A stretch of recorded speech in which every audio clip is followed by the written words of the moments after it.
محبت کے پروانے تھے، یہ وہ لوگ تھے جنہوں نے اپنے زندگیاں نبی صلی اللہ علیہ وسلم کے عشق میں گزاری تھی۔ اب ان کے نزدیک نبی صلی اللہ علیہ وسلم کی اطاعت سب سے بڑی چیز تھی، اس کے مقابلے میں یہ اپنی ذات کو ہیج گردانتے تھے، اپنی ذات کی نفی کر دیتے تھے، اور جہاں پہ نبی کا حکم آ جائے ان کے لیے وہ آخری بات ہوتی تھی۔ کسی شاعر نے، بلکہ انور مسعود ایک مزاحیہ شاعر ہیں، ان نے کیا خوب فرمایا ہے کہ جب آپ سفر پہ جایا کرتے سر پہ آپ کے بادل سایہ کرتے، آپ کا نام جب لبوں پہ آ جائے میٹھا میٹھا منہ ہو جائے، آپ کے بول بہاروں جیسے اور صحابہ چاند ستاروں جیسے، آپ جیسا پیارا اور کوئی نہیں، آپ سے بچھڑ کے لکڑی روئی۔ پھر فرمایا، مثلا شاعری کی حد کر دی، پھر فرمایا کہ کیسے لوگ تھے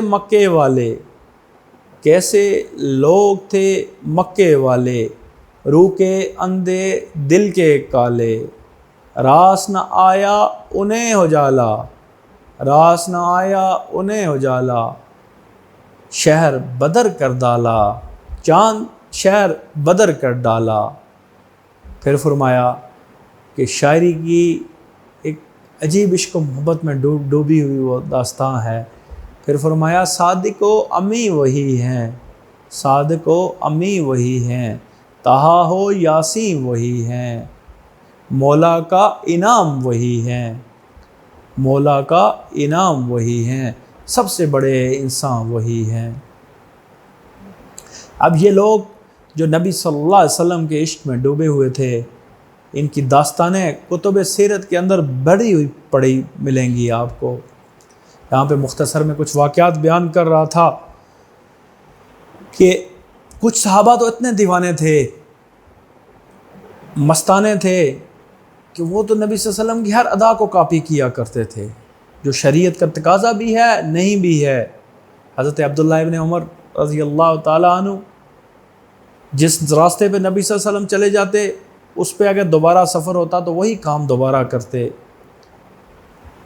مثلا حج کے دوران نبی صلی اللہ علیہ وسلم جب سفر کیا، عبداللہ ابن عمر ساتھ تھے، تو نبی صلی اللہ علیہ وسلم جہاں پہ پیشاب کے لیے رکے، نبی صلی اللہ علیہ وسلم جہاں پہ آرام کے لیے رکے، جہاں پہ پانی پینے کے لیے رکے، تو عبداللہ ابن عمر نے وہ نظارے دیکھے۔ تو جب عبداللہ ابن عمر نے پھر اکیلے میں جب سفر کیا تو آپ انہی جگہوں پہ رکتے، خواہ پیشاب کی خواہش تھی نہیں تھی، طلب تھی نہیں تھی، پانی پینے کی طلب تھی نہیں تھی، جہاں پہ نبی صلی اللہ علیہ وسلم جھک کے گزرے جھکے، جہاں پہ آرام کیا آرام کی طلب تھی نہیں تھی، پھر بھی وہ رکے۔ یہ عشاق تھے۔ ابو ذر غفاری تو آپ کے عشق میں دیوانہ تھے، فنا فی اللہ کی حدود کو کراس کیا ہوا تھا۔ ایک دفعہ ایک رومی بادشاہ کے دربار میں بیٹھے ہوئے تھے، کھانا لگا ہوا تھا، تو کھانے کے کچھ لقمے میں سے کوئی چیز نیچے گر گئی، تو ساتھ دو باقی صحابی بھی بیٹھے ہوئے تھے، تو ابو ذر نے وہ لقمہ اٹھا کے واپس منہ میں ڈالنے لگے۔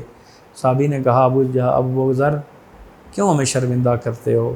ہم بادشاہ کے دربار میں بیٹھے ہوئے ہیں اور تم لقمہ اٹھا کے کھانا چاہتے ہو۔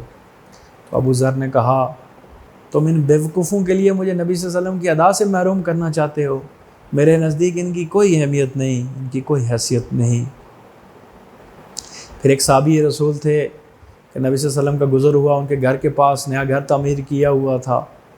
نبی صلی اللہ علیہ وسلم دیکھا کہ اونچا مکان ہے، نبی صلی اللہ علیہ وسلم نے ناگواری کا اظہار کیا، ان صحابی تک خبر پہنچی۔ جب ان تک خبر پہنچی تو ان صحابی نے پہنچی کہ نبی صلی اللہ علیہ وسلم نے ناگواری کا اظہار کیا ہے، تو انہوں نے وہیں سے وہ سامان لیا، تیشہ لیا، بدان لیا، اور یہ چیزیں لی اور اپنے گھر کو ملیا میٹ کر کے زمین کے برابر کر دیا۔ کئی دن کے بعد نبی صلی اللہ علیہ وسلم کا پھر گزر ہوا وہاں سے، پوچھا یہ کیا ہے؟ کہا اس صحابی نے تو یہ گھر گرا دیا۔ نبی صلی اللہ علیہ وسلم بلایا، پوچھا یہ کام کیوں کیا؟ کہا یا رسول اللہ جو چیز آپ کو ناگوار گزرے اور وہ میری ملکیت ہو میں اس کو اپنی ملکیت رہنے دوں، یہ نہیں ہو سکتا۔ ایسے لوگ تھے۔ جب نبی صلی اللہ علیہ وسلم کا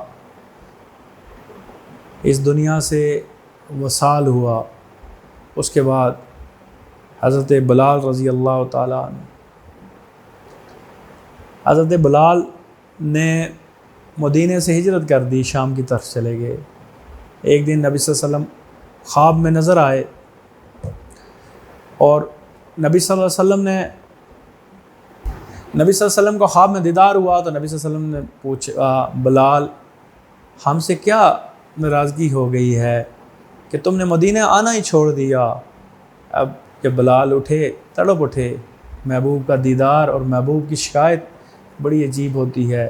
حضرت بلال نے وہیں سے سفر طے کیا، دن رات سفر کر کے مدینے پہنچے۔ حضرت عمر کا دور تھا، جب مدینے کی ان گلیوں نے وہ بلال کو دیکھا تو بلال بھی نثار ہو گئے اور مدینے کی گلیاں بھی تڑپنے لگی۔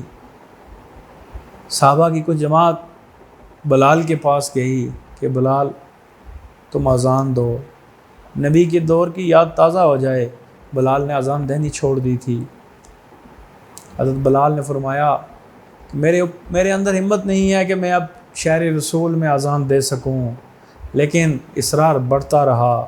خلیفۃ المومنین، خلیفۃ المسلمین، امیر المومنین عمر ابن خطاب نے بھی اصرار کیا، لیکن حضرت بلال رضی اللہ تعالیٰ عنہ نے برابر انکار کرتے رہے۔ آخر لوگ مجبور ہوئے، دونوں شہزادوں حسن اور حسین کے پاس گئے کہ آپ جا کے ان سے کہیں۔ جب حسن اور حسین کو دیکھا بلال نے تو ان کی چیخ نکل گئی۔ انہوں نے کہا شہزادے میرے دروازے پہ آئے ہیں اور میں ان کی بات کو نہ مانوں۔ حضرت بلال اس جگہ پہ کھڑے ہو گئے اذان دینے کے لیے جہاں پہ وہ نبی صلی اللہ علیہ وسلم کے دور میں اذان دیا کرتے تھے۔ اب مدینے کی عورتیں اور مرد باہر نکل گئے کہ جب بلال نے اللہ اکبر کی صدا لگائی، مدینے کے لوگ رو رہے ہیں، چیخیں مار رہے ہیں، اور اوپر بلال کی دل کی کیفیت بھی تبدیل ہو چکی ہے۔